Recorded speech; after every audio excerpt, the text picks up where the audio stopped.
안녕하세요. 전 동서 때문에 한동안 마음고생을 꽤나 했던 40대 여자입니다. 결혼을 하면 남편뿐 아니라 다른 새로운 사람들과도 가족의 연을 맺게 되죠. 평생 남남으로 살아온 사람들이 하루아침에 한 가족이 되는 만큼 크고 작은 갈등이 생기는 건 어쩌면 자연스러운 일인지도 모르겠습니다. 오늘은 정말 피말리게 힘들었던 그때 그 이야기를 한번 풀어보려고 해요. 우선 결혼 전 제 속을 끓게 했던 사람이 하나 있었는데요. 그건 바로 제 친언니였어요. 원래 자매가 다 싸우면서 크는 거라지만 언니와 전 정말 정반대 성격이라 자라는 내내 치열하게 싸웠습니다. 언닌 장녀이기도 하고 공부도 잘하고 늘 다른 사람들이 자기를 떠받들어 주길 바랬거든요. 야, 나 배고파. 가서 라면 하나 끓여와. 너무 맵게 끓이지 말고 계란은 적당히 익혀서. 알지? 저번에 너무 익혔더라. 그렇게 원하는 게 많으면 언니가 직접 끓여 먹어. 맨날 이래서 싫고 저래서 싫고 죄다 트집이면서 시키긴 왜 시켜? 난 공부하잖아. 넌 꼴통이라 빈둥빈둥 놀고 있고 공부 방해하지 말고 좋은 말 할 때 가서 끓여와라. 사실 저도 언니에 비해 성적이 낮았던 거지 그렇게 형편없는 성적은 아니었답니다. 저희 부모님은 워낙 온화하시고 조용조용한 성격이셔서 저희 잠을 크게 혼내신 적도 별로 없으셨어요. 그래서인지 언닌 부모님마저 만만히 보고 종부리도 부려먹었습니다. 그러던 어느 날 더는 언니의 폐악을 참지 못하고 집을 완전히 뒤집은 적이 있었어요. 엄마, 어디 아파요? 땀을 왜 이렇게 흘려요? 병원은 다녀오셨어요? 어, 병원 가서 약도 지어왔어. 약 먹었으니까 좀 자고 일어나면 나을 거야. 아휴, 머리야. 이번 감기가 엄청 독하네. 언젠가 엄마가 엄청 독한 감기에 걸려 알아누우신 적이 있습니다. 병원 약을 드셔서 한동안 감기가 떨어지지 않아 고생하셨죠. 그날도 엄마가 끙끙 앓으시며 겨우 잠이 드셨는데 학원에 갔다 집에 온 언니가 갑자기 엄마를 깨우는 거예요. 엄마, 자요? 나 배고파요. 오늘 급식 맛없어서 대충 먹었더니 배고파 죽는 줄 알았어요. 나 떡볶이 해주면 안 돼요? 언닌 엄마가 아픈 걸 아는지 모르는지 계속 떡볶이 타령을 하며 굳이 잠든 엄마를 깨웠습니다. 엄만 기침을 하시면서도 마스크까지 끼고 결국 떡볶이를 해주셨고요. 그 모습을 지켜보는데 전 화가 머리끝까지 치밀더라고요. 이제까진 언니가 저보다 체구가 훨씬 작기도 하고 언니 성격이 어떤지 아니까 그냥 피했던 것도 있는데 엄마에게 함부로 하는 모습을 보니 더는 참을 수가 없더라고요. 야, 박선영, 너 미쳤냐? 너 엄마 아픈 거 몰라? 떡볶이인지 나발인지 먹고 싶으면 직접 해 먹으면 되지. 굳이 약 먹고 자는 엄마를 왜 깨워? 진짜 공부 좀 잘한다고 개념이 없냐? 뭐? 너 지금 뭐라 그랬어? 너 언니한테 너라고 한 거야?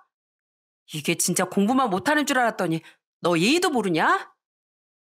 언닌 평소처럼 절 깎아내리며 화를 냈습니다. 원래라면 제가 그쯤하고 물러나겠지만 그땐 저도 절대 지지 않았어요. 결국 언니와 전 몸싸움까지 하게 됐고 엄마가 말리는 바람에 겨우 서로 떨어지게 됐죠.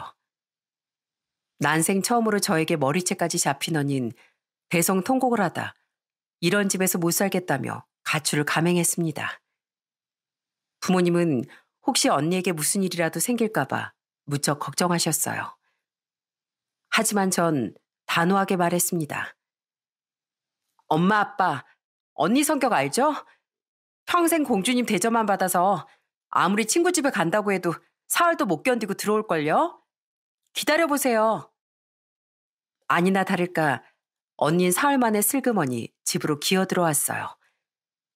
어디서 밥도 못 얻어먹었는지 집에 오자마자 대접에다 밥을 퍼먹더라고요. 평소엔 고기 반찬이 없으면 젓가락도 안 들었으면서요. 차, 어디서 쫄쫄 굶다 들어왔어? 밖에 나가서 뭐 했냐? 아, 말도 마. 역시 집 나가면 개고생이야. 아무리 너 같은 꼴통 동생이 있더라도 내 집이 최고더라고. 전 얼굴에 밥풀까지 묻히고 여전히 제게 꼴통이라 말하는 언니를 보고 그만 웃어버렸습니다. 그 뒤로 언니는 여전히 공주님이었지만 그래도 철이 좀 들었는지 가끔 설거지도 하고 잔심부름도 잘 안 시키더라고요. 그 이후로 저와 사이가 훨씬 가까워지기도 했고요. 그렇게 조금은 요란한 사춘기를 보낸 이후 언니도 저도 모두 대학을 졸업하고 어엿한 직장인이 됐습니다. 언니는 직장 생활하면서도 집이 좋다며 계속 부모님 댁에 살았어요. 전 출판업계에서 일하게 됐는데 관련 업체가 많은 타 지역으로 이동하게 되었고요. 사실 저희 언니를 겪고 나니 웬만큼 까탈스러운 사람이라도 상대하기가 어렵지 않더라고요. 박 주인님, 오늘 끝나고 약속 있으세요? 이제 프로젝트도 거의 끝나가는데 우리 둘이 자축 파티 어때요? 좋죠. 오늘 메뉴는 삼겹살에 소주 어때요? 다행히 회사 분위기가 나쁘지 않아 그중 정말 친하게 지내는 동료도 생겼습니다. 저흰 퇴근하고 나서도 여러 번 저녁도 같이 먹고 두어 번쯤 주말에 만나 같이 서점에 가기도 했어요. 그 동료는 아주 외향적이고 호기심이 많은 사람이라 같이 놀면 저도 참 재밌더라고요. 주임님, 우리 회사 야근이 너무 많은 것 같지 않아요? 아무리 이쪽 업계가 다 그렇다고 해도 툭 하면 야근시키는 게 너무 짜증나요. 저도 야근 너무 싫어요. 그래도 다들 똑같이 고생하는 거니까 우리가 이해하고 넘어가야죠. 어쩌겠어요. 가끔은 둘이 맥주 한 캔씩 하며 회사 생활에 대해 푸념도 하기도 하고 서로 고민을 나누기도 했습니다. 비록 회사에서 만나긴 했지만 저도 그 동료를 꽤 믿고 의지했던 것 같아요. 하지만 세상에 믿을 사람 없다더니 그 동료는 그렇게나 믿었던 제 뒤통수를 시원하게 날려버렸습니다. 이거 담당자 누구야? 파일 확인도 안 하고 넘겼어? 이미 인쇄소로 넘어갔는데 이거 어떡할 거야? 그 당시 프로젝트 중에 오탈자가 있으면 절대 안 되는 중요한 원고가 있었거든요. 그런데 최종 담당자였던 동료가 최종 PDF 업로드 시점에 수정 전 파일로 잘못 올려버린 거예요. 파일이 이미 인쇄소로 넘어간 뒤에야 오탈자가 발견됐고 팀장님까지 소환되며 난리가 났습니다. 그때 파일을 잘못 올린 게 그 동료가 분명해 전 최선을 다해 위로해 줄 생각을 하고 있었어요. 사실 사내 메신저 기록만 봐도 누가 업로드했는지 명확했거든요. 그런데 회의 자리에서 그 동료가 가만히 있던 저에게 잘못을 떠넘기는 겁니다. 제가 그날 퇴근 전에 파일 다시 확인하려고 했는데 박 주임님이 최종 검수 끝났다고 그냥 올리라고 하셔서요. 전 주임님 말만 믿고 진행한 거예요. 전 순간 지금 저 사람이 무슨 말을 했는지 이해가 안 됐습니다. 그런데 계속 억울하다는 얼굴로 제 핑계를 대는 걸 보니 상황이 뭔가 이상하게 돌아가는 걸 느꼈어요. 김미애 씨 지금 무슨 소리 하시는 거예요? 그거 최종 확인하는 일이 김미애 씨 업무인데 갑자기 제 이름이 왜 나와요? 본인이 잘못한 일이면 깔끔하게 사과하고 고치면 되지. 다른 사람까지 끌어들이면 안 되죠. 주임님 지금 화내시는 거예요? 평소 회사에 불만이 많으신 건 알았지만 사람들 앞에서 저에게 공개적으로 화를 내시니까 많이 당황스럽네요. 회사에 불만 있으시면 저 말고 대표님에게 말씀하시지. 그 동료는 평소에 둘이 편하게 나누던 이야기까지 꺼내며 절 궁지로 내몰았습니다. 전 그렇게까지 하고 싶진 않았는데 앞서 그 동료가 실수할 때마다 제가 커버 쳐준 일들, 사내 메신저로 나누었던 모든 이야기를 공개했어요. 그 대화 속엔 평소에 회사에 불만이 많았던 건 그 동료였다는 게 여실히 드러나 있었죠. 동료는 끝까지 잘못을 인정 안 하다 결국 회사에서 퇴직하고 말았습니다.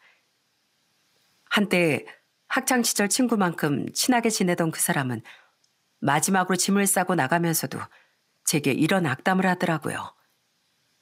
박주임이 되게 잘난 줄 알죠? 옆에 사람 깎아내리면서 본인은 착한 척하고 있으니까 박주임이 되게 좋은 사람 같죠? 착각하지 마세요. 전 박주임님이 제 편 들어주실 줄 알았거든요. 근데 본인 불리한 상황이 오니까 바로 꼬리 자르시네요. 박주임님은 그동안 쌓은 정도 없어요? 본인은 또 뭐가 그렇게 떳떳하냐고요. 김미애 씨, 그간 쌓은 정이 있으니까 잊지 말고 넘어가는 거예요. 아니었으면 김미애 씨 이 바닥에서 더는 일 못해요. 그러니까 제발 남 핑계 대지 말고 스스로 좀 돌아보세요. 그땐 저도 화가 나서 세게 쏘아붙였지만 그 동료의 말이 두고두고 절 괴롭혔습니다. 결국 전 부모님 댁 근처 회사로 이직을 했어요. 그동안 타지 생활을 하며 몸과 마음이 많이 지치기도 했고 혼자 사는 게 많이 외로웠거든요. 이직한 회사는 전 회사보다 규모도 아주 작고 월급도 적었지만 그래도 신경 쓸 일이 적어져 마음이 한결 편했습니다. 제가 고향으로 오자 부모님도 참 좋아하셨고요. 그때까지 본가했던 언니도 내심 좋아하는 것 같았습니다. 타지까지 가서 혼자 살아보겠다고 그렇게 큰 소리를 떵떵 치더니 고향엔 왜 다시 왔냐? 네가 생각해도 집에 있는 게 낫겠지? 그래, 잘 됐어. 이제 라면 끓여올 부하가 생겨서 나도 좋고. 웃기지 마세요. 나 아직 구할 때까지만 본가 있고 다시 자취방구에서 나갈 거거든. 엄마, 언니 그동안 나 없어서 심심해서 어떻게 지냈대? 가족들 덕분인지 고향에 내려오고 나선 웃음도 많이 되찾았답니다. 그러다 아직 고향에 남아있던 학교 친구를 만나게 되었어요. 친구는 절 보자마자 소개해 줄 사람이 있다고 성화였습니다. 내가 업무하다 만난 사람이 있는데 사람이 아주 진국이야. 물어보니까 우리 지역 출신이라고 하더라고. 내가 보기엔 너랑 만나면 아주 딱일 것 같은데 어때? 처음엔 무슨 소개팅이냐며 거절했는데 친구는 그 뒤로도 딱 한 번만 만나보라며 애걸복걸이었습니다. 그래서 딱 밥 한 끼만 먹자는 심정으로 소개 자리에 나갔는데 이게 웬걸? 친구 말처럼 저와 정말 성격이 딱 맞는 거예요. 대화도 잘 통하고 무엇보다 책임감 있는 모습이 정말 멋져 보였습니다. 서로 호감이 있었는지 소개팅 이후 저흰 연인 사이가 되었어요. 그인 연애 때도 늘 한결같은 모습을 보여줬습니다. 한 번은 제가 노트북이 고장이 났는데 고치기 귀찮아 한동안 방치해둔 적이 있었거든요. 그런데 어느 날 보니까 그 노트북이 싹 고쳐져 있고 노트북 커버까지 새 걸로 바뀌어 있더라고요. 오빠, 내 노트북 오빠가 고쳐둔 거야? 내가 서비스 센터에 맡기려고 했는데 언제 이런 것까지 신경 썼어. 고마워. 거의 새 노트북이 됐네. 뭘 어려운 일도 아닌데. 앞으로도 고장난 거 있으면 그냥 두지 말고 나한테 줘. 내가 고칠 수 있는 건 고쳐볼 테니까. 연애 내내 그인 절 위해 여러 가지를 애써주면서도 생색 한 번을 내지 않더라고요. 저는 그런 따뜻함과 책임감을 믿고 결혼을 결심했죠. 결혼 이야기가 오가며 시부모님과 시동생을 만나게 됐는데 모두들 남편처럼 다정한 분들이셨습니다. 시부모님은 저희가 결혼할 무렵 은퇴를 하시고 노후를 즐기고 계셨는데 주말마다 주말 농장도 가시고 거기서 기른 채소며 부식거리를 매번 나눠주기도 하셨어요. 저도 주말에 시부모님을 뵐 때마다 자연스럽게 같이 반일을 거들기도 했고요. 아이고 새아가, 그러다 손 다칠라. 이건 그저 우리 둘이 적적해서 하는 거니까 넌 가서 밤 삶은 거나 좀 먹고 있어라. 밤이요? 저 밤 되게 좋아요, 아버님. 이거 같이 금방 끝내고 가서 밥 나눠 먹어요. 그러면 더 맛있을 것 같아요. 전 평일 내내 컴퓨터 앞에만 앉아 있으니 시부모님을 뵈러 갈 때마다 바람도 쐬고 환기도 되는 것 같아 좋았습니다. 무엇보다 시부모님이 절 극진하게 보살펴 주시니까 힘든 것도 하나 없었고요. 결혼하고 첫 명절엔 시댁에 갔더니 음식을 벌써 다 해두신 겁니다. 어머님, 전이랑 고기까지 다 해두신 거예요? 저랑 같이 하시지 힘들진 않으셨어요? 아니다. 우리 새아가가 결혼하고 맞는 첫 명절인데 고생시킬 순 없지. 내가 열심히 해본다고 했는데 네 입맛에 맞을지 모르겠다. 시어머님은 그러며 고기 중에 제일 맛있는 부위만 골라 제 앞접시 위에 올려주셨습니다. 생선 가시도 다 발라주시고 밥 먹고 후식 먹을 땐 아예 먹기 좋게 포크까지 꽂아 제 앞에 대령을 해주시더라고요. 간혹 다른 데서 보면 어떤 시모들은 며느리 못 잡아먹어서 안달이던데 저희 시어머니는 절 쉬게 하고 싶어 안달이셨죠. 그러다 오후쯤 돼서 시아버님과 남편 시동생까지 할 일이 있다며 외출을 하더라고요. 전 어머님과 둘이 티타임을 즐겼죠. 그러면서도 새 남자가 어딜 갔나 궁금했는데 한참 후에 바구니 가득 밤을 따서 돌아온 거였습니다. 새아가 이것 봐라. 우리 셋이 밤을 이렇게나 많이 따왔다. 우리 며느리가 밤 좋아한다길래 내 구워주려고 직접 따왔지. 내가 금방 구워오마. 여보, 아버지가 벌레 먹은 밤은 절대 안 된다고. 얼마나 신중하게 골라오신 줄 알아? 아마 당신이 먹어본 밤 중에 제일 맛있을 거야. 그날 전 너무 감동을 받아 결혼하길 정말 잘했다고 생각했습니다. 결혼이라는 게 남편과 저 단 둘만 만나는 일이 아니잖아요. 한 사람이 오는 건 그 사람의 일생이 오는 것이라는 말이 있듯이 남편을 만나 결혼하고 나서 저에게 너무나 따뜻한 새로운 가족까지 생겨났습니다. 온화하신 시부모님의 성품을 닮아 시동생 역시 참 다정하고 살가운 성격이었어요. 결혼하고 신혼집에 들어가기 전에 인테리어 문제로 2주 정도 시댁에서 지낸 적이 있었는데요. 그때 시동생도 시댁에 살 때라 자연스럽게 친해지게 됐습니다. 시동생은 남자라도 집에서 막둥이여서인지 애교도 많고 형수인 저에게도 곰살맞게 굴었어요. 어느 날은 저녁을 약간 적게 먹었는지 야밤에 갑자기 배가 고픈 겁니다. 제 남편은 야식을 잘 먹지 않아서 저 혼자 라면이라도 하나 끓여 먹을까 싶었습니다. 그런데 마침 깨있던 시동생이 먼저 라면을 끓여주겠다고 하더라고요. 형수님, 제가 라면 하나는 기가 막히게 끓이거든요. 형수님도 둘째라서 잘 아시죠? 첫째 라면 담당이 바로 둘째들이잖아요. 저희 형이 입맛이 또 엄청 까다로워서 맛없게 끓이면 먹지도 않아요. 시동생은 그러면서 파와 고추도 송송 썰어놓고 계란까지 풀어서 정말 맛있는 라면을 끓여왔더라고요. 와, 도련님, 이게 뭐예요? 어디서 배달시킨 거 아니죠? 어머니 음식 솜씨는 도련님이 그대로 닮았나 봐요. 면발도 쫄깃쫄깃하고 계란도 반숙이라 딱 좋아요. 부끄럽습니다, 형수님. 제가 더 맛있는 걸 대접해드려 하는데 라면 하나 끓여드리고 너무 과분한 칭찬을 받는데요. 그래도 앞으로 야식 드시고 싶으시면 언제든 불러주세요. 시동생과 전 그 뒤로도 종종 야식 만찬을 가지며 많은 대화를 나눴답니다. 저는 꼭 없던 동생이 생긴 것 같아 참 좋았어요. 그로부터 몇 년 뒤 전 아이 둘을 낳았고 육아를 위해 다니던 직장을 관두게 되었어요. 사실 아예 퇴직할 생각은 없었는데 첫째 아이가 또래에 비해 말이 더디게 트이기 시작했거든요. 처음엔 그냥 조금 느린가 보다 했는데 두 돌이 지나도 엄마 아빠 소리도 잘 하지 못하는 겁니다. 대부분 의사 표현도 손짓이나 울음으로 대신하고요. 유치원 선생님도 조심스럽게 상담을 권하시길래 병원에 데려가 봤더니 아이의 언어 발달이 또래보다 한참 느린 편이라고 하셨습니다. 그때 전 하늘이 무너지는 기분이었어요. 다행히 다른 것에 문제가 있는 건 아니라고 했지만 사회생활에 제일 중요한 언어에 문제가 있다고 하니 이거 정말 큰일 났구나 싶더라고요. 전 곧바로 아이와 함께 발달센터에 다니기 시작했고 아이에게 좋다는 건 다 했습니다. 언어 발달이 좋다는 교구도 다 사고 엄마 아빠가 가정에서 해야 하는 것들도 부지런히 연습을 해서 아이에게 가르쳤어요. 강훈아, 이건 사과야, 사과.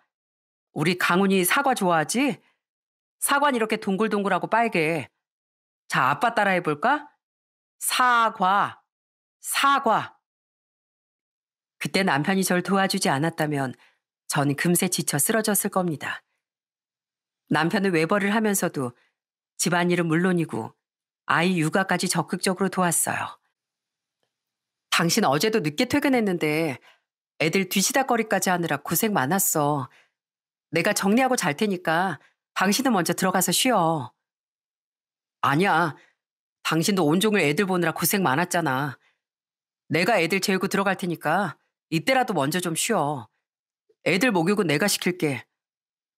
저희 부부의 노력 덕분인지 그래도 첫째는 치료를 받기 시작하고 빠르게 말이 늘었습니다. 가끔 생각지도 않은 말로 저를 깜짝 놀라게 하기도 했어요. 저도 첫애 낳기 전엔 욕심도 많았고 이것저것 시키고 싶은 게 많았는데 막상 조금 느린 아이를 키우다 보니 그저 건강하기만 해도 얼마나 감사한 일인가 싶더라고요. 그렇게 또 조금 시간이 흐른 어느 날 시동생이 결혼할 여자가 생겼다며 가족들에게 소개를 했습니다. 시동생은 원래도 잘 웃는 편이었는데 여자친구 앞에선 아주 귀가 입에 걸릴 만큼 기분이 좋아 보였어요. 제가 한눈에 보더라도 콩깍지가 제대로 쓰였구나 싶더라고요. 그래, 우리 둘째 며느린 하는 일이 뭐니? 내가 우리 아들한테 그런 얘긴 한 번도 들어본 적이 없구나. 시부모님은 시동생 여자친구와 대화를 하시다 대수롭지 않게 하는 일이 뭐냐고 물으셨어요. 시부모님이 그렇게 물으신 건 대단한 직업을 바래서가 아니라 그저 궁금하셔서 물으신 건데 예비 동선 좀 날카롭게 대답하더라고요.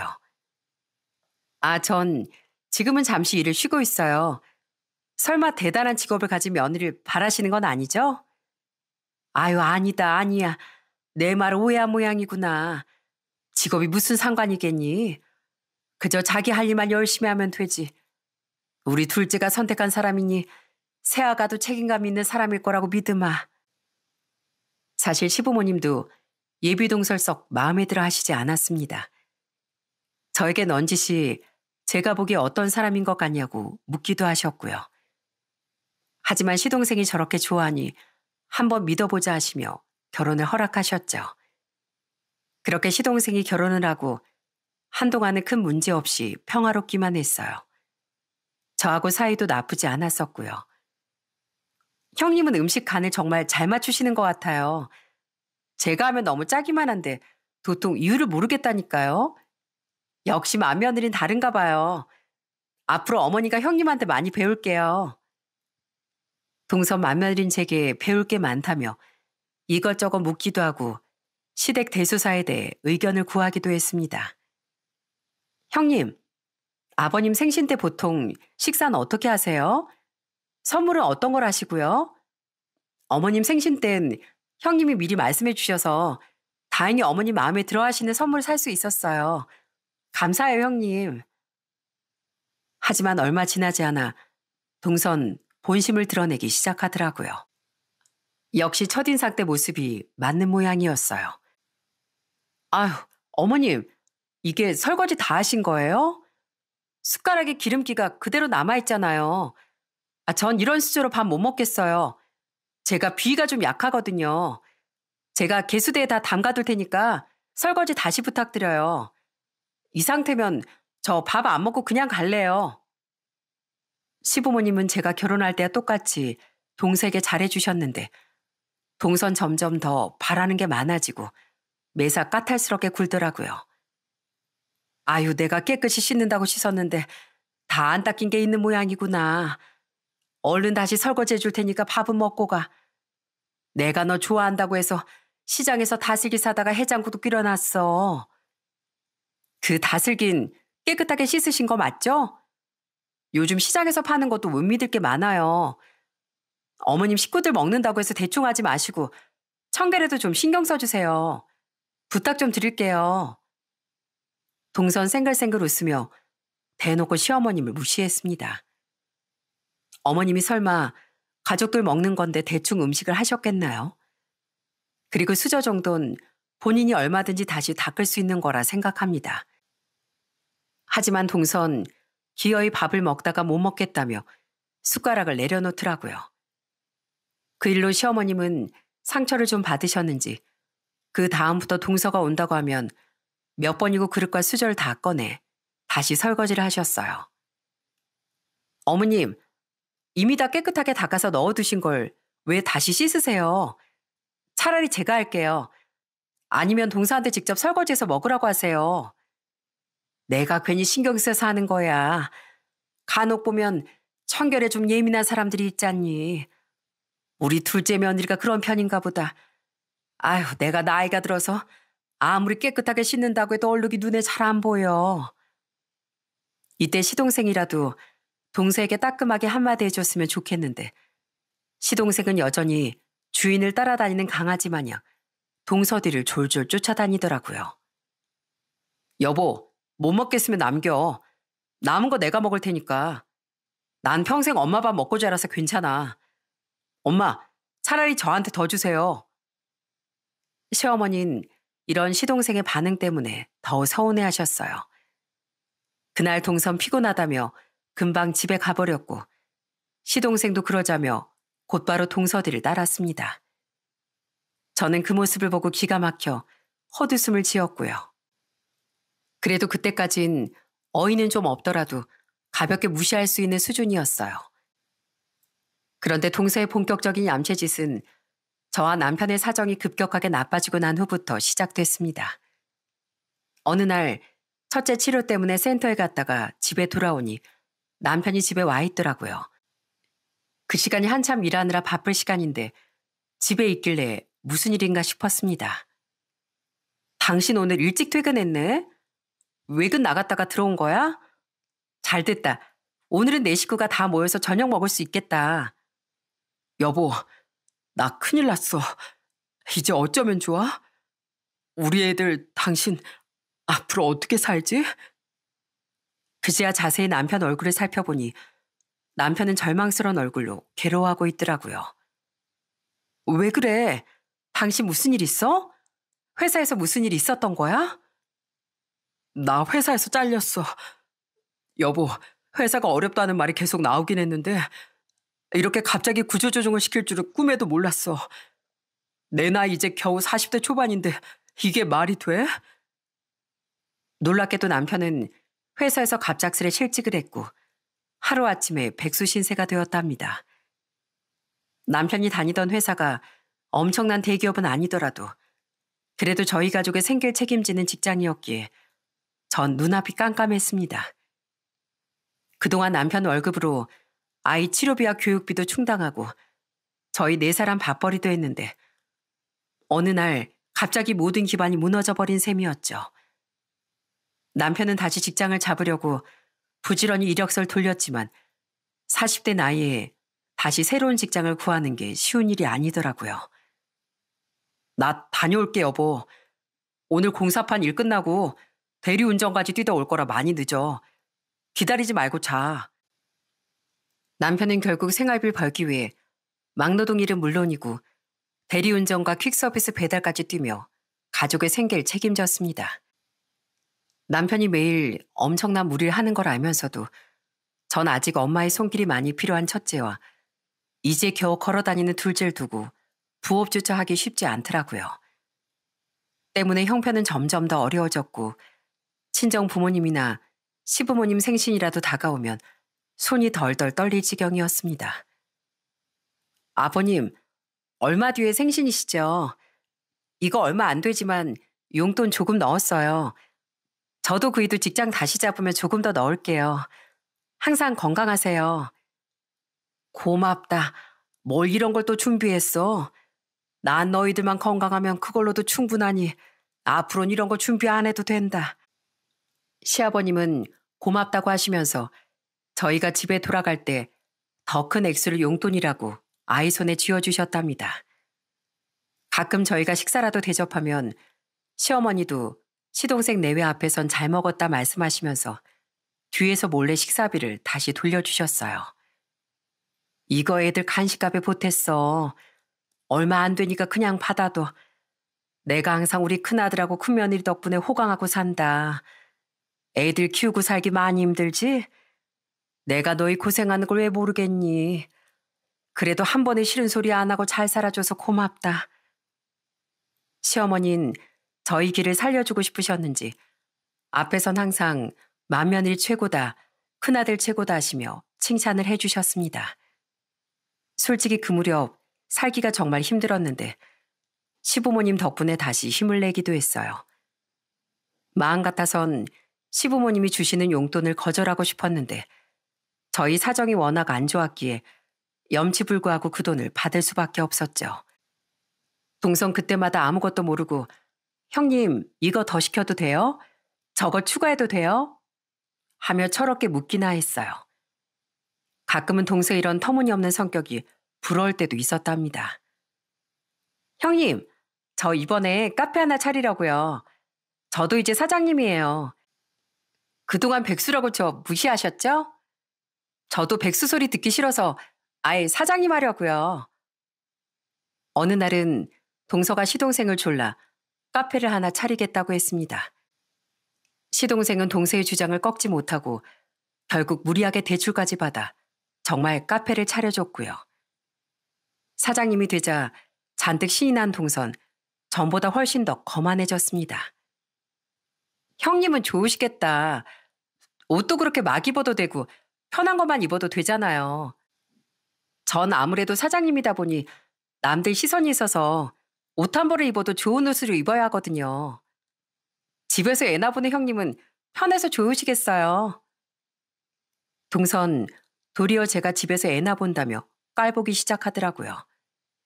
그러다 언젠간 형님이 돼선 음료 한 잔도 안 팔아준다며 생떼를 부리는 겁니다. 남들의 식구들이 와서 일부러 한 잔이라도 팔아준다는데 형님은 뭐예요? 인심 그렇게 쓰시면 어디 가서 욕먹어요.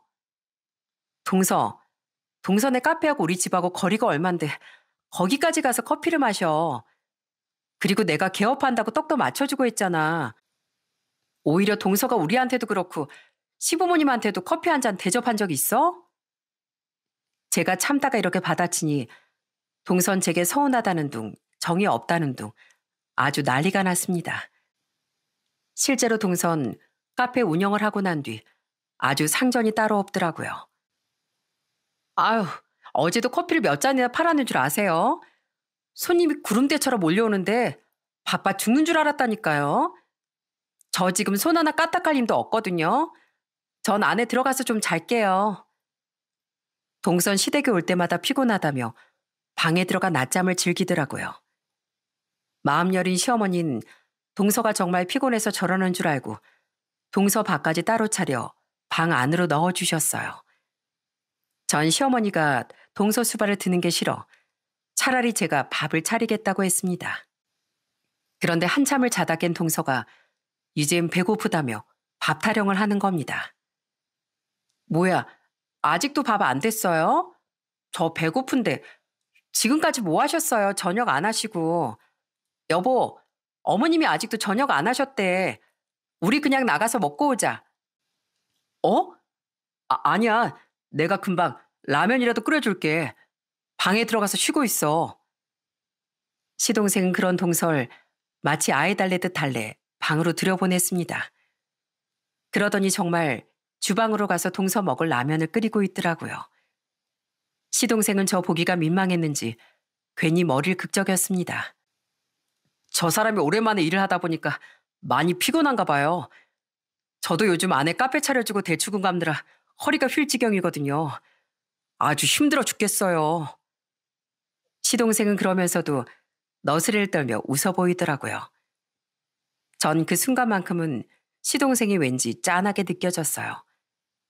하지만 이건 어디까지나 순간적으로 든 감정이었고 동서에겐 집안 식구들 전체가 조금씩 불만을 쌓고 있었죠. 어느 날은 동서가 아침부터 식사 준비는 하지 않고 빈둥거리고 있었는데 그걸 보고 시아버님이 불효령을 내리셨어요. 옛말에 일하지 않는 자 먹지도 말라고 했다. 우리 집에선 밥 한 끼 먹더라도 식구들 전부가 나서야지.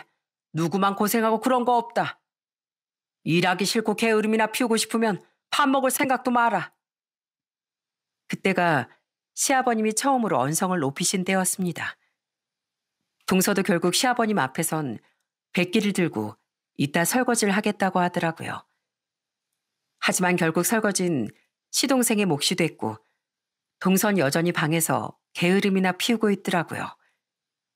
시아버님도 그때 동서 버릇을 고쳐놓겠다 생각하셨는지 다음 날엔 다른 식구들에게 아무것도 손대지 말라며 미리 엄포를 놓으시더라고요.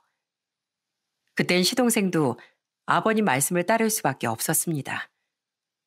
그런데 정말 황당한 게 설거지를 안 해서 먹을 그릇이 없자 동서가 찬장을 뒤져 일회용 접시에 음식을 담아오는 겁니다. 어머님, 일회용 접시 많은데 왜 말씀 안 하셨어요? 설거지도 힘든데 이런 게 있으면 쓰셔야죠. 근데 안에 종이컵은 없던데 다른 서랍에 있어요?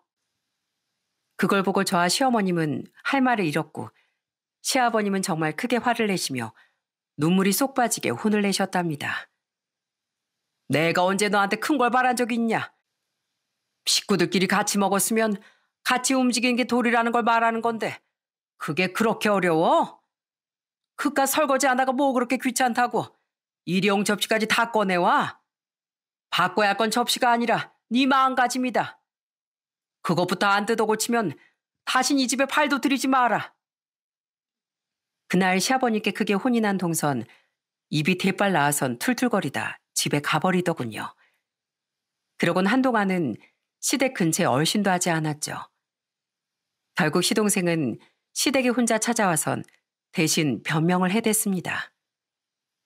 어머니 아버지 죄송해요. 형수님 그 사람 좀 이해해 주세요. 요즘 카페 일이 바빠서 예민해져서 그래요. 일이 적응되면 다시 사과드리러 올 거예요. 카페 일을 혼자 다 한다니? 시내 한복판에 있는 카페도 아닌데 뭐가 그렇게 바쁘다고 코빼기도 안 보여? 그거 저번에 네 아버지한테 혼나서 삐져서 그러는 거 아니냐? 기분 나쁘다고 시위하는 것도 아니고 지금 뭐 하는 거라니? 그땐 평소에 절대 언성을 높이지 않으시는 시어머님도 화를 내시더라고요. 덕분에 시동생만 진땀 흘리다 밥도 제대로 못 먹고 집으로 돌아갔고요. 그땐 저도 동생에게만큼이나 시동생한테도 정말 많이 실망했습니다. 거기다 엎친 데 덮친 격으로 시댁에 큰 문제가 하나 터지고 말았어요. 어느 날 평소처럼 시아버님께 안부 전화를 걸었는데 목소리가 왠지 안 좋으시더라고요. 아버님, 목소리가 많이 안 좋으신 것 같아요. 어디 편찮으세요? 네가 듣기에도 그래? 사실 며칠 전부터 몸살 난 것처럼 온몸이 무겁고 가슴께가 아프네. 집에 진통제가 있길래 먹었으니까 좀 있으면 괜찮아지겠지 뭐. 그날 하필 시어머님도 일이 있으셔서 이른 아침부터 외출 중이셨거든요. 전 왠지 불안한 생각이 들어 몹시 걱정이 됐어요. 그 무렵이 날이 부쩍 추워졌을 때였는데 감기라도 걸리신 건가 싶어 감기약도 사고 아버님 어머님 겨울에 입으실 도톰한 스웨터라도 한 벌 사서 시댁을 찾았습니다. 아버님, 집에 계세요? 저 왔어요. 안에 안 계세요? 그런데 분명 시아버님이 집에 계시다고 들었는데 시댁에선 어떤 인기척도 들리지 않았어요. 전 그때부터 등에 식은땀이 날 정도로 불안해졌습니다. 그래서 당장 비밀번호를 치고 집 안으로 들어갔죠. 그런데 놀랍게도 시댁 안으로 들어서자마자 거실에 쓰러져 계시는 아버님을 발견했습니다. 아버님, 정신 좀 차려보세요. 아버님! 전 당장 119를 불렀고 아버님은 곧바로 응급실로 실려가셨습니다. 병원에 도착해서 시아버님을 수술방에 들여보내고 나서야 그제야 다리에 힘이 풀려 주저앉았어요. 저는 눈물이 날 것 같고 손이 계속 떨렸지만 애써 정신을 붙잡고 남편과 시어머니께 이 소식을 알렸죠. 천만다행으로 제가 아버님을 일찍 발견해 골든타임을 놓치지 않았고 긴급 수술을 받으신 시아버님은 큰 고비를 넘기셨어요. 수술 후 한참 뒤 깨어난 시아버님은 대략 어떤 상황인지 들으시곤 제 손을 붙잡고 고맙다고 말씀하셨답니다. 혜미야, 네가 날 살렸다. 너 아니었으면 정말 큰일 날 뻔했어. 이게 다 어머니 언제나 내 걱정을 해주고 자주 안부 전화 걸어줘서 그래. 정말 고맙다. 저야말로 아버님이 무사히 수술 받으시고 이렇게 잘 깨어나 주셔서 감사한걸요. 수술은 잘 끝났지만 한동안 병원에 입원하셔야 한대요. 그러니까 앞으로도 끝까지 힘내셔야 돼요. 아버님은 그 이후로 여러 날을 병원 신세를 지셔야 했습니다. 아무래도 수술도 받으셨고 거동이 불편하셔서 누군가 꼭 옆에 있어야 했는데 연세가 많으신 시어머님보단 제가 간병을 하는 게 나을 것 같았어요. 전 자꾸 괜찮다고 하는 시어머님을 남편에게 부탁해 집에 모셔다 드렸죠. 그러면서 시아버님과 처음으로 단둘이 앉아 이런저런 대화를 나눴어요. 옛날에 처음 시집 왔을 때 얘기도 하고 요즘 사는 얘기도 하다 보니 아버님이 아프신 것만 아니었다면 이런 기회도 참 좋은 기회다 싶더라고요. 에미야, 그래 요즘 너희 형편은 좀 어떠냐? 영국이도 계속 일용직일을 한다는 것 같은데 나까지 널 고생시켜서 어쩌면 좋아. 사실 많이 힘들긴 한데요. 남편도 그렇고 저도 그렇고 끝까지 포기하지 않고 잘 이겨내려고 하고 있어요. 저희 아직 젊잖아요. 추운 겨울이 온다는 건 곧 따뜻한 봄이 온다는 뜻일 거예요. 어머님, 아버님만 건강하시다면 저희 못 해낼 게 없어요. 제가 아버님께 이렇게 말씀드린 건 다시 한번 마음을 다잡고 싶은 각오이기도 했습니다. 그 이후로도 시아버님과 전 날마다 많은 시간을 보내며 전보다 훨씬 더 다정한 사이가 되었어요. 오죽하면 시어머니가 아버님과 제가 부녀지간 같다며 귀여운 질투를 하실 정도였다니까요. 우리 며느리랑 내가 부녀지간이었으면 더 좋았겠지. 내가 우리 큰며느리한테 얼마나 고맙게 생각하는 줄 알아? 우리 며느리가 없는 딸보다 훨씬 낫다.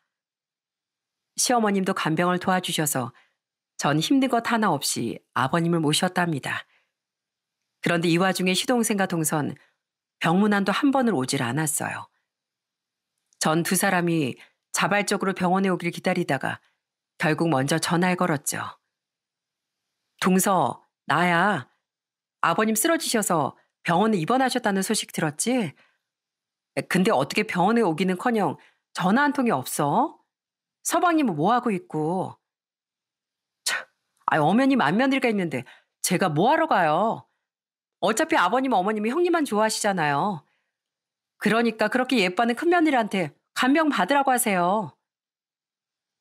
뭐라고? 지금 상황이 어떤 상황인데 그런 말을 해? 아버님 정말 큰일 나실 뻔했어. 아무리 감정이 좀 있더라도 이럴 땐 와봐야 하는 거 아니야? 아니다. 동서하고 말이 안 통하지. 내가 서방님한테 직접 말해볼게. 전 그러곤 시동생에게 전화를 걸어 조금 언성을 높였네요. 시동생은 동서 눈치를 보느라 병원에도 오지 못하고 발만 동동 구르고 있었나 봐요. 그러다 제가 전화로 뭐라고 하니 주말이 다 돼서야 동서 손을 잡고 겨우 병원에 얼굴을 내비쳤습니다. 시동생에게 억지로 끌려온 동선 대충 인사만 하더니 음료수나 털어먹고 아주 지루한 티를 팍팍 내더라고요. 그걸로도 모자라 시아버님이 잠이 드셨는데 대놓고 들으라는 듯 시동생에게 이런 말을 하는 겁니다. 근데 여보, 아버님한테 냄새 너무 나지 않아? 나 비위상해서 여기 못 있겠어. 목욕도 며칠 못 하셨나 봐. 시아버님이 수술도 받으셨고 거동도 조금 불편하셔서 아무래도 씻는데 한계가 있었거든요. 그런데 동선 그걸 알면서도 불편한 티를 팍팍 내며 코까지 붙잡고 있더라고요. 전 어쩜 사람이 저럴 수 있나 고개에 절레절레 젓고 있었는데 그런데 그때 갑자기 어디선가 불호령이 떨어졌습니다. 너 지금 뭐 하는 짓이냐? 아픈 사람 앞에 두고 어디 그딴 말을 해? 아무리 못 빼먹었어도 그렇지 사람이 할 말이고 못할 말이 있는 게다. 내가 그동안은 네가 하도 바쁘다고 해서 봐주고 있었는데 이젠 도저히 그냥 못 넘어가겠다. 상국이 너도 잘 들어라. 부부라는 게 뭐야? 서로 허물이 있으면 고쳐주기도 하고 네 아내를 위해서라도 쓴소리도 할 줄 알아야지. 지금 네 아내가 시부모님 앞에서 저런 태도로 말하고 행동하는 게 대체 무슨 예의야? 네가 남편이면 네 아내가 저런 식으로 행동하지 않도록 잡아주고 일깨워줘야 하는 게 맞는 거 아니냐? 어머님, 정말 너무하세요. 제가 그래도 아버님 뵈러 병문안까지 왔는데 여기서도 절 혼내시는 거예요? 이럴 거면 절 왜 부르셨어요? 정말 경악스럽게도 동선 왜 본인한테만 뭐라 하냐며 도리어 화를 내다 다시는 병원에 안 오겠다며 그대로 병실을 나가버리더군요. 이때도 시동생은 동서디를 뒤쫓아갔고요. 어머니 죄송해요. 제가 다시 전화드릴게요. 아버지 일어나신 말씀 좀 잘 전해주세요. 그때 전 속에서 인내심이 뚝 끊어지고 말았답니다. 그러면서 시동생 내에 대한 오만정이 다 떨어졌어요. 그건 아마 시어머님도 마찬가지였나 봅니다. 아버님은 한동안 입원 생활을 더 하시다 체력을 많이 회복하시고 무사히 퇴원하셨어요. 그러면서 언제든 또 이런 상황이 벌어질 수 있다며 조심스럽게 유산과 재산 증여 이야기를 꺼내셨죠. 내가 그동안 너희들 힘들게 사는 거 알면서도 한 번을 제대로 도와주질 못한 것 같구나. 내가 이번에 크게 앓으면서 든 생각인데 아무리 같은 자식이라도 부모에게 감사할 줄 아는 자식이 진짜 자식이지. 안 그런 녀석들은 아무리 내 자식이라도 품어줄 필요가 없는 것 같다. 이거 1억인데 바꿔라. 너희들 대출금도 있고 여러 가지로 돈 쓸 일도 많잖니. 이걸로 보태 써라. 정말 감사하게도 아버님은 1억이란 큰 돈을 저에게 증여해 주셨답니다. 그러면서 나중이라도 자식들끼리 싸움 나면 안 된다고 법적으로 아주 철저하게 절차를 밟으셨죠. 저희가 1억을 받게 된 걸 알게 된 동선 당연히도 아주 난리가 났습니다. 1억이요? 아버님, 어떻게 저희한테 이러실 수가 있으세요? 똑같은 자식인데 지금 차별하시는 거예요? 너 말은 똑바로 해라. 어떻게 둘이 똑같은 자식일 수가 있냐? 그네 내 목숨 살리려고 밤낮으로 지극정성으로 내 수발을 다 들었고 한 놈은 얼굴 한번 비추고선 지들 살기 바쁘다고 쳐다도 보지 않는데 그게 어떻게 똑같은 자식이야? 그래도 너무하세요, 아버님. 사실 저 카페도 요즘 장사가 안 된단 말이에요. 그인 날마다 대출금 갚겠다고 대리운전까지 알아보고 있고요. 이럴 때 도와주시라면 저를 먼저 도와주셔야 하는 거 아니에요?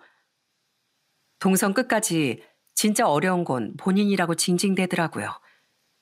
전에 카페 장사가 잘 된다는 건 다 허풍이었나 봐요. 사실은 장사가 안 돼 파리만 날리고 있답니다. 어쩌면 그게 당연하겠죠. 사장이란 사람이 경험도 없고 맨날 밖으로만 도니 무슨 카페가 영업이 잘 되겠나요? 동성 급기야 울며 불며 시아버님 바짓단이라도 붙들 기세였지만 시아버님은 단호하게 동설 쳐내셨습니다. 네 시모도 그렇고 나도 그렇고 자식 며느리한테 부담 줄 생각 하나도 없다. 우린 자식 도리란 녀석에게만 부모 도리를 할 뿐이야. 그런데 너희는 아무 노력도 하지 않고 그저 부모가 주는 돈을 날름 받을 생각만 하는 게야. 그게 도둑놈 신보가 아니고 뭐야. 그런 자식이라면 더더욱 필요 없다. 상국이 너도 네 마누라 눈치 좀 그만 보고 입이 있으면 어디 말 좀 해봐. 아버지, 제가 입이 10개라도 할 말이 없습니다. 죄송합니다. 아버지가 뜻하시는 대로 하세요. 형수님 죄송합니다. 제가 무슨 할 말이 있겠어요. 당신 진짜 왜 이래? 아버님 그럼 저희 5천만 원이라도 주시면 안 돼요? 아니면 3천이라도요. 동선 끝까지 포기를 못하고 매달리다 결국 시동생 손에 끌려나가게 됐습니다. 그 이후 한참이 지나 소식을 들었는데 결국 동서의 카페는 폐업하고 말았다네요. 어느 날 시동생이 술에 잔뜩 취해 남편에게 하소연하는 걸 엿듣게 되었거든요. 형, 나 진짜 너무 힘들다. 내 식구니까 내 아내니까 무작정 감싸주려고 했는데 나도 이젠 한계야. 그 사람한테 한 번만 더 장사 얘기를 꺼내면 당장 이혼이라고 못 받긴 했는데 사람이 쉽게 변할까 싶어. 아마 그 일을 계기로 시동생과 동서 사이에도 꽤나 크게 금이 간 것 같습니다.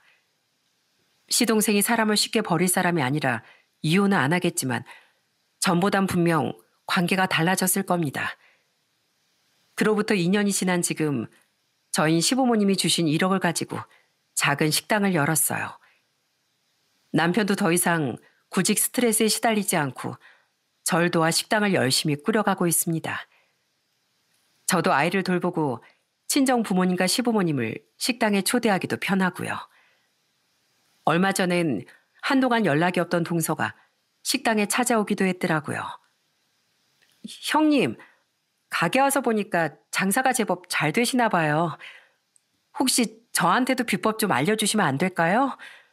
저도 식당 한번 해보고 싶어서요. 형님 잘하시는 거 보니까 저도 할 수 있을 것 같은데. 하지만 동선 여전히 철없는 소리를 해대더라고요.